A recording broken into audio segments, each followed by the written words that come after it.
the Queen's youngest son and favorite daughter-in-law have been quietly working hard in the background for a long time. Sophie has worked on issues like preventable blindness and supporting women in conflict zones and who are victims of sexual violence. Meanwhile, Edward has taken over from his father Prince Philip on the development around the Duke of Edinburgh Award, and is the patron of numerous arts and athletics charities.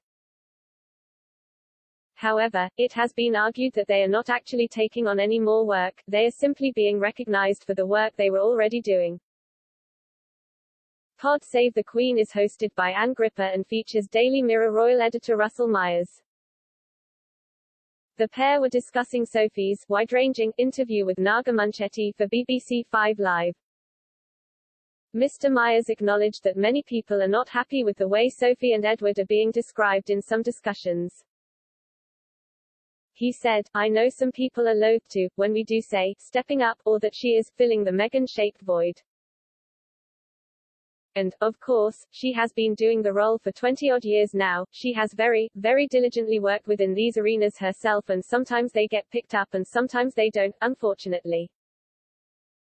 And by her own admission, she had that interview with Stella magazine for the Daily Telegraph a couple of weeks ago, and they said, "Undoubtedly we will have more attention on our lives and we're very comfortable with that.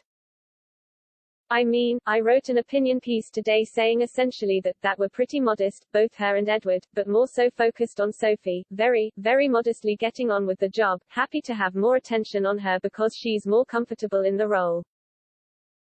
Recently, Sophie's work has been getting a lot of traction, for example her video conversation around menstruation and the menopause. Working with charities like Wellbeing of Women and Positive Menopause, Sophie hopes to throw out the stigma associated with periods and make people more aware of what women go through with the menopause. She has also been speaking out on sexual violence, especially female victims of war crimes, something she has worked with the UN on for a number of years. In her interview with Ms. Munchetty, she discussed her work with the government's Preventing Sexual Violence in Conflict initiative. The Countess said, "Weapons get laid down at the end of war, but people who have been raped and tortured will carry that with them for the rest of their lives. And it doesn't go away because a peace accord has been signed." She said she sees no reason why these issues should not be taught in schools because it is a reality. She also said parents should discuss the issue of consent with their children. Sophie said, "I think the more conversations that take place, and the more confident girls and young women are to talk about these things and to call it out and to call out any kind of behavior they're not happy with, hopefully that might give them more confidence." In the same interview, Sophie also talked about Prince Philip and how the family are coping after his death.